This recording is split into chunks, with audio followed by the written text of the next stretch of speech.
Hola, muy buenas noches. Bienvenidos a Ronda de Editores. Como cada domingo vamos a estar hablando de los temas de actualidad. Una semana muy económica, así que muchos de los periodistas que trabajan de editores en diversos diarios que nos acompañan hoy se especializan en temas de economía. Justamente aquí donde estamos, en el Centro Cultural Kirchner, se desarrolló la reunión de inversores esta semana. Está con nosotros Daniel Fernández Canedo, él es columnista y también editor del diario Clarín. José del Río, del diario La Nación, es adscripto a la Secretaría General del diario. Los dos estuvieron muy involucrados en la cobertura de lo que fue la cumbre aquí en el CCK. También Raúl de la Torre, editor de Economía del diario Página 12. Tenemos presupuesto para el año que viene, que se conoció en estos días. Tenemos también las audiencias públicas. Analía Argento, del diario El Cronista, con nosotros esta noche. Y completamos la mesa con Fernando Rosso de La Izquierda Diario. La Izquierda Diario, y nos vamos a ocupar también de eso. Hoy se ocupa del 10º aniversario, en el día de hoy, de la desaparición de Julio López, testigo clave del caso de Checolazo. Y se cumplen 10 años, otro de los temas importantes. Y para el cierre, Beatriz Arlo con nosotros. Así que ya arrancamos nuestra charla de editores. Gracias a todos por haber venido. Gracias. Bueno, José, vos pasaste tantas horas acá esta semana que voy a arrancar con... Sí. ¿Qué te pareció que dejó la cumbre de inversores estos días acá en el CCK? Fue en parte importar lo que se viene viendo en las cumbres que hay en el exterior, es decir, lo que se veía era un relato claro por parte de inversores internacionales de una Argentina que le es funcional a gran parte de los inversores del exterior, y también desde el gobierno local lo que se trataba era de capitalizar esa nueva imagen que tiene Argentina. O sea, era un clima de verdad en términos de inversiones sin precedentes, o de inversores, mejor dicho, porque siempre estas cumbres tienen una primera etapa que es recorrer y después en el mediano plazo eso lo cosechás. Como mostrar la Argentina en esta nueva etapa. Sí, mostrar, y también lo que veías es que algunos personajes que no estaban habitualmente dentro del esquema local volvieron. Digo, no es frecuente tener a un presidente global de Coca-Cola, un presidente global de Dow, y tampoco tener a todo un gobierno con la agenda abierta recorriendo, a tal punto que había momentos en los cuales te decían, está disponible tal funcionario en la sala tal, y vos decías, para guardar alguno para después. Digo. Y Página 12 tuvo un título en la semana bastante gracioso, porque se daba esto justamente en el Centro Cultural Kirchner y le pusieron ¿en qué te has convertido, Ballena Azul? Que es el anfiteatro que hay acá, ¿no, Raúl? Tal cual. Esto tiene que ver un poco con la concepción con la que fue creado esto como un gran centro cultural y lo que está sucediendo en estos días. Yo creo que uno, en este caso, siguiendo desde la redacción y cuando editás las notas de quienes hacían la cobertura acá en el lugar, lo que te encontrabas es con una imagen quizás, haciendo alguna diferenciación con lo que decía José, del país que se quería mostrar o del país al cual aspira el gobierno a ir. Y en ese sentido me parece que aparecieron algunas señales interesantes de lo que pretende el gobierno, que quizás no aparecen en el discurso o en el papel sobre cuál es el proyecto. Hay dos aspectos que me parece que son cruciales y que cada uno de ellos merece algún punto de controversia. Uno es el tema laboral. Se habló mucho de flexibilización laboral en esta reunión, con exigencias de parte de algunos de los potenciales inversores y con posturas del gobierno como cediendo a esas presiones. Hubo una expresión del ministro de Trabajo, Jorge Treaca, bastante fuerte, que fue: ponemos nuestro ministerio a disposición de ustedes. Yo no creo que eso se lo haya dicho a los sindicalistas, por ejemplo. Y el otro punto, discúlpame, el otro punto, lo dejo como título, es el tema de una nueva ley de inversiones extranjeras o una nueva ley que promovería a la asociación del capital privado y el público, que ahí hay otro punto de controversia, que es el que tiene que ver con permitir que sean los tribunales internacionales los que juzguen cuestiones que diriman diferendos eventualmente. Exacto. ¿Fernando? Sí, yo creo que tuvo mucho de marketing la semana, digamos, y pasaba a valores, todavía está por verse, ¿no? Una de las cosas que decía Raúl es cuál van a ser, y una exigencia que recorrió todo el foro, que es la flexibilización laboral o qué tipo de cambios se hace en la legislación del trabajo, agenda que la tiene el gobierno pendiente y que, como en todos los ámbitos, es prueba y error. Y por otro lado, el problema político de la selección el año que viene, ¿no? La mayoría comentan que dice que va a haber, si se concretan esas inversiones, si el gobierno logra sentarse el año que viene en las elecciones, que para mí es si logra verdaderamente conformar un armado político que le permita avanzar con el plan que hasta ahora no está sucediendo, ¿no? Sí, eso se notaba cierta cautela también, ¿no? Mucho entusiasmo, ¿no?, de parte de inversores, y es cierto que se hablaba mucho de falta de competitividad. No sé si el término, ¿no?, con el que aparentemente se hablaba de esto que ustedes llaman un pedido de flexibilización, de bajar costos laborales, era decir que a la Argentina le falta competitividad, Daniel. Sí, me parece que, bueno, el tema de la competitividad va a venir y va a estar sobre la mesa porque casi simultáneamente al foro el gobierno manda el presupuesto al Congreso y lo que te dice el presupuesto es que el dólar del año que viene va a ser de 18 pesos, que la inflación va a ser del 17%, que los salarios estatales van a subir el 17%, con lo cual te dice, mira, el año que viene, pase lo que vamos a buscar, y de acuerdo a lo que decía Fernando, si viene la política va a ser en función de esto, los salarios privados van a crecer por encima de la inflación del 17% y por lo tanto va a haber un año en el cual lo que se va a hacer es expandir un poco el consumo. Desde ya que el tema competitividad va a estar porque hay algunos empresarios que con dólar de 18 pesos te van a decir no me alcanza. Y me parece que el mensaje del gobierno en el foro inclusive fue, bueno, hay que empezar a pensar en otras cosas y no solo en el tipo de cambio. Porque si vas a pensar en el tipo de cambio, entras en los ciclos típicos de la Argentina, ¿no? Subís el tipo de cambio, bajás los salarios, después los salarios empiezan a subir, bajás el tipo de cambio y vas a esto que está pasando en los últimos años, en los cuales, en los años en los que no hay elecciones, lo que hay es que la inflación y el dólar le ganan a los salarios y en los años que hay elecciones, los salarios le ganan a la inflación y el dólar, ¿no? Año, sí, clave el año que viene, Claro. Analia. Yo veía todo lo que pasaba en el Centro Cultural Kirchner desde el punto de vista político, ¿no? Me parece que el gobierno, por un lado, recuperó la iniciativa y Mauricio Macri se puso un poco al frente de la comunicación de estas iniciativas que van en un sentido que por ahí, lo veíamos con el caso de Página 12 y con muchas repercusiones, dividen la sociedad en dos, ¿no? Digo, y se empieza a ver mucho en las encuestas la polarización.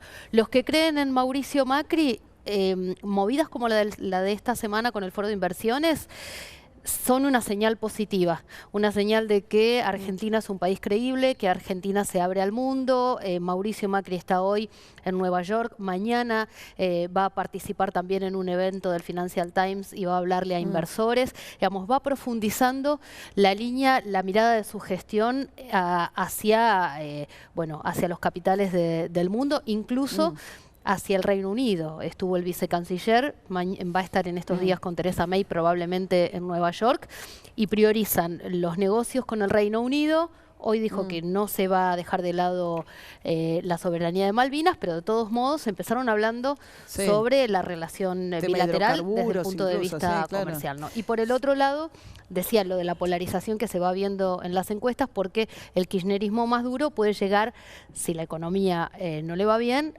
a juntar todo lo que queda del otro lado, el que está disconforme por la flexibilización laboral, el que está disconforme con este rumbo económico. Ahora, ¿hay una demanda? Digo, hablamos de flexibilización laboral, se hablaba de competitividad. ¿Vos sentiste, José del Río, cubriendo esto, que había un momento en el cual los empresarios decían, quiero esto, había una cierta unanimidad o un reclamo? A ver, hay siempre tres variables que aparecen cuando vos hablas con cualquier tipo de empresario, que es, uno, el tipo de cambio, haya devaluación o no haya devaluación, siempre te dicen que está poco competitivo y empieza el lobby o la carrera del lobby para intentar devaluar. Otra de las cuestiones es el marco jurídico estable. En ese marco se pone el tema del costo de los juicios o como quieras, el costo laboral de alguna manera, que según dicen hoy, y lo vienen diciendo durante toda la última década, está muy alto de acuerdo a la región. Y el otro de los temas es qué escenario le da el Estado a ese ecosistema empresario para poder desempeñarse en un escenario de mayor previsibilidad. Te digo, es recurrente, lo decían con el kirchnerismo, lo dicen con el macrismo. Lo que cambió ahora es que lo dicen en primera persona. O sea, durante toda la última década, las personas que vimos en estos 3 días eran testigos anónimos de lo que estaba pasando y te decían desde el off the record, ojo con el populismo, ojo con tal cosa. Por primera vez, Paolo Rocca, presidente del Grupo Techint, dice el populismo se fue para no volver. Digo, es la primera vez que yo veo en mucho tiempo que se hacen cargo de lo que piensan. Que no es un dato menor, te diría, si hay un punto de inflexión a nivel local es que por primera vez todos los empresarios locales con nombre y apellido, sin el paraguas habitual que es un sello, como puede ser una cámara que tiene algún referente, algún ejecutivo de turno. Acá, con sus caras, con sus firmas, con su nombre. Mira, esto lo pensamos así. Sí, me parece que aparte de lo que tenés es el tema que estuvo en el foro atrás de todo esto, es el tema de que el mundo en términos comerciales es muy duro, ¿no? El comercio internacional bajó, China ya no crece al 10%, crece al 7%, va a intentar meter productos por donde sea, algo parecido le pasa a Brasil, que ya habría, bueno, tocado el punto más bajo de la recesión, pero puede empezar a recuperar, pero va a tratar de ganar mercados, y Argentina en ese juego, bueno, va a tener problemas para ganar competitividad. Realmente porque la Argentina, en general, y en lo que es el mundo del trabajo en blanco, es un modelo que tiene salarios reales altos. No vamos a competir con China, me parece, con el tema de los salarios, no vamos a llegar nunca a eso. Esto surgió en el foro, lo dijo Quintana, lo dijo Peña.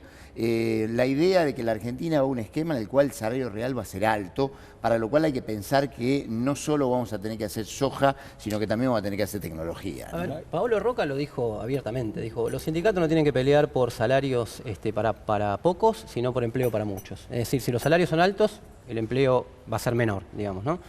Y en un empresario argentino que no se caracterizó por la inversión durante todo este tiempo, la variable para productividad, para competitividad, es que baje el precio de la mano de obra. Creo que lo habíamos charlado en el programa anterior, y me parece que ese fue uno de los objetivos que hay. Y coincido con el mundo, digamos, el envío del presupuesto para el año que viene tiene mucho de contabilidad creativa y de azar, ¿no? Aparte de los datos macro para la Argentina, inflación, si se va a mantener así después del tarifazo. 17%, ¿no? Inflación, un dólar promedio de 18 pesos para el año y un crecimiento de 3,5, ¿no? Son los datos.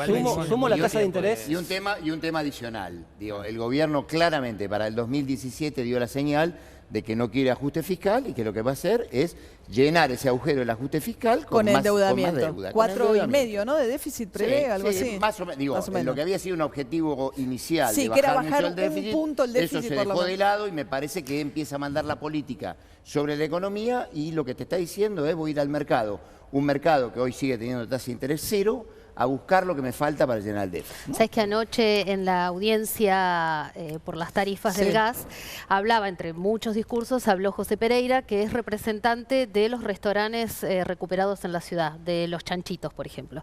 Y él decía, el tarifazo, ¿cómo nos afectó? Nos afectó en las cuentas del restaurante. Si aumentamos los precios, cada vez tenemos menos clientes. Nos sentamos con los integrantes de la cooperativa y nos bajamos los sueldos. Vos decís, ahí queda claro cuál es el ajuste que hicieron. Digo, si lo hace una cooperativa, ¿cómo no lo va a hacer un empresario como Pablo Roca? Sí, claro. Lo que pasa es que Pablo Roca toma la decisión sobre los sueldos de los otros. Bueno, en este caso, la cooperativa es una discusión que es una cuestión de sustentabilidad. A ver, lo que decía José antes, digamos, se escucharon algunas expresiones así con total crudeza y sin filtro en el foro. No recuerdo el nombre ahora, pero nosotros reflejamos la expresión de un empresario petrolero que dijo, que él daba el ejemplo, dice, en otros países cae el precio del petróleo, se para la producción si no conviene hacerla, y la gente se va a su casa, pierde el trabajo. En Argentina esto no se puede hacer, lo decía alarmado. Es decir, ¿cómo no vamos a poder echar a la gente si no nos conviene seguir produciendo? Bueno, este es el tipo de cuestiones que avanzan, y me parece que ahí es donde también pone una perspectiva bastante complicada desde el punto de vista laboral hacia futuro. Ya no se trata en adelante si las paritarias o los sueldos le van a empatar o le van a ganar por algún punto de inflación, sino que estamos hablando de empleo. Ahora, eso no es nuevo en términos del planteo. Quizás lo novedoso es que, como Macri plantea crecer a partir de la inversión, la posibilidad de captar inversores tiene otro rol dentro de... La permisividad del gobierno lo que cambia en este sentido, digamos, como que se le da vía libre a ese tipo de... ¿Vos imaginás? Me parece que las inversiones que va a captar la Argentina no va a ser por salarios bajos. A mí Me parece que no pasa por ahí. Digo, la Argentina tiene el 18%, la inversión representa el 18%, el consumo representa el 80%, ¿no? O sea, si vos querés compensar con este 18%, la baja que tenés el 80%, estás en problema o te va a llevar mucho tiempo. Digamos, me parece que el gobierno ya lo planteó para el 2017, corto plazo, es que el consumo va a tener que tirar un poquito para arriba y también la inversión para arriba. Ahora, la inversión, venir a la Argentina en función de que tenga salario bajo, me parece que es inviable. ¿Vos decís que va a mandar al proyecto? proyecto? ¿Vos decís que viene una agenda de leyes? Un paquete yo lo hablo en materia de perspectiva. Coincido con Daniel en cuanto a que esto no define la inversión. Es más, yo creo que el tipo de inversión que se está tratando de atraer o que se va a sentir atraída no es justamente la que genera mayor empleo. Digo, No sé, ahí te va a ir, pero vamos a tener un problema pero no adicional. salario Bueno, bajo. pero de todos modos el gobierno ya dijo que no va a reabrir las paritarias. Nosotros estamos dando una encuesta mañana donde por primera vez aparece, por lo menos en lo que venía midiendo esta encuestadora, que la gente empieza a tener mucho miedo a perder el empleo. Digo, ya es algo que se está notando más allá de cualquier cuestión Eso es lógico ideológica. en un contexto de recesión como el que estamos, digo, siempre que la economía se frena, vos tenés mayor miedo a perder el empleo. No veníamos de ese debate. El tema es si se reactiva o no la economía el año próximo, como coinciden los analistas propios y los ajenos. Digo, todos te dicen que va a crecer el 3,5 el año próximo. Hay que ver si eso derrama o no en empleo, que sería la buena noticia. Si no derrama, está en problemas, Bueno, porque ahora, la economía... Ahí vos lo que tenés que perdiste 115.000 puestos de trabajo, ¿no? Sí. ¿No? Creo que la Sí. estadística oficial da eso. Sí, la- 115.000 puestos de trabajo, vos los tenés que recuperar. También la decisión del gobierno es recuperarlo vía obra pública. Acá la locomotora vuelve a ser el gasto Ahora, hay público y la una- obra Sí. pública, no otra cosa. Hay una pelea anterior, me parece que se va a dar antes de fin de año, que es con la CGT, que es si se perdió o no poder adquisitivo para atrás. Ah, Acá eso se sí. discutió, digamos, incluso en la discusión entre Sturzenegger y Prat Gay, qué pasa con la inflación, pero frente a la CGT apareció el gobierno esta semana y les dijo no hay nada que rediscutir porque la paritaria cubrió la inflación de este año, no reabrimos paritaria. Y la CGT amenazando con ir a un paro para reabrir ahora paritaria, Y ¿no? pero aparte apareció una curiosa explicación de Prat Gay, obviamente intencionada en términos de decir vamos a discutir salarios en función de la inflación que viene y no de la inflación pasada, Basado en que función dice del futuro. de la inflación futura y no de la pasada, que va a ser otra de las discusiones claves junto a la competitividad, la cual te dice, bueno, si los salarios se fijaron en la primera paritaria en función de una inflación del 2,5%, si ahora la inflación es más baja, vas a Estás recuperar recuperando poder adquisitivo. Sí, claro, Eso le es lo dicen los que dijo Prat sindicalistas Gay, con ¿no? mucho criterio, bueno, Eso nada, tiene perdiste un ya. aspecto de ilusión monetaria, digamos, porque lo que se perdió en términos del poder adquisitivo ya se perdió. Ya se perdió. Excepto que le aumenten el doble o el triple, se puede recuperar, cuestión que no va a empezar a pasar ahora, puede no seguir perdiendo, digamos, porque lo que perdió ya se perdió. Y la CGT, para mí, viene de una tregua muy importante, a pesar de todos los puestos de trabajo que se perdieron, a pesar de que hay 10 puntos por lo menos de poder adquisitivo que se perdió, pero también entró en juego que en el presupuesto plantea que no se va a tocar una de las promesas no se va a mover moderadamente el mínimo no Ganancias. imposible de impuesto a las ganancias y no se van a tocar las escalas. Cuestión que el gobierno debería pensarlo, o no sé si debería pensarlo o no, o si lo piensa, pero fue una de las cosas que provocó los 5 paros generales de la segunda Sí, administración pero a mí de me Cristina parece, Fernando, Fernández, que ¿no? eso se lo deja para discutir en el Congreso, para Sí. que la oposición saque algo. Me Bueno, parece ahí que va a aparece ser una Sergio prenda de Massa. negociación del presupuesto muy claramente. Ya Pero Sergio Massa lo puso como condición para que el Frente Renovador acompañe el presupuesto. Ganancias, ¿no? una baja en Ganancias, que se discuta Sí. el presupuesto y el proyecto de ley de ganancias. Sí, que no pero ahí vaya los por separado. gobernadores son los que no quieren cortar ganancias No porque les es conviene. coparticipable. Es coparticipable. Y aparte, el último de los datos es que a partir de la modificación que se produjo en el mínimo no imponible, el costo fiscal de esa medida fueron 50.000 millones de pesos. Con lo cual ahí el aliado, entre comillas, que tiene el gobierno es algunos de los gobernadores que tampoco van a querer ceder. Claro. Lo mismo municipios, Sí, hay que también, ver cuánto. a las provincias ya le dieron creo que lo quieren 3% negociar. más Por eso. 3% de préstamo. Bueno, de la yo Yo creo que lo quieren participación. negociar, pero habiendo sacado las retenciones a la minería y al campo, etcétera, con una economía en recesión que por lo tanto no recauda, tiene un problema fiscal, por lo cual tampoco quiere dejar de recaudar por ganancias, digamos. Sí, pero me parece que no es un problema para el 2017. Me parece que 2017, como es, si el mundo sigue como sigue, con tasa de interés cero y la Argentina pagando el 5,5 al 6%, no vas a tener problema para conseguir financiamiento y la decisión está tomada. Vamos a Ahí ver. el gradualismo le ganó al Jock siendo a la ¿Le teoría ganó el global. gradualismo? Sí, ¿Vos crees que está claramente. gradual? Mira, gradual. Veámoslo en términos dinámicos. Las paritarias... Estamos muy civilizados. Sí, me parece que eso está bien. Digo, volviendo al punto, porque me parece que está todo ligado, vinculado. Paritarias, a julio, agosto del año pasado ya estaban cerrados. Es decir, que ya pasaron más de 12 meses, Bien. con 12 meses con una inflación que ya está en el 45%, no es la inflación esperada. Es decir, ya arrancamos con una pérdida que es lo que quieren recuperar los sindicatos. Si esto se quiere parar vía acuerdos con la CGT, yo creo que va a poner en un gran conflicto a la dirigencia de la CGT, una nueva dirigencia que está muy comprometida por la presión que tiene desde abajo con este tema. Sí. Me parece que este es un punto muy explosivo el tema de paritaria sí o no. Ahí aparece quizás lo que pasó con el Caballo Suárez, detenido ahora, el del sindicato del SOMU, ¿no? Como una cosa medio disciplinadora, dicen algunos, ¿no? Y aparte, Rulo, me parece, ¿No? Vos sabés que yo también no lo está veo el tema así. seguridad. No, disculpa, porque el caso de Suárez es decir, arrastra tantos problemas con la justicia acumulado que no creo que vayan a identificarse los sindicalistas como que eso es un eso es destino aviso posible. para Perfecto. sí. ¿No es una señal? ¿Decís que no es una señal eso para algunos dirigentes? En general, para la dirigencia sindical, en función del conflicto sindical, no lo veo así. No, quiero un Otros corte, dirigentes que tengan otro problema con alguna carpeta que tiene el gobierno, puede ser en particular, y puede más que disciplinarlo ser un elemento de presión para ponerlo de su lado. Pero ahí voy a lo que te decía antes, me parece que hoy la presión que tienen desde abajo no permite, no da mucho espacio a este tipo de De acuerdos. abajo y la competencia con la CTA, la marcha federal, le demostró a la CGT que si no hace algo pierde poder. Tengo que ir a un corte, pero enseguida volvemos, así que seguiremos conversando aquí en Ronda de Editores. No se vayan.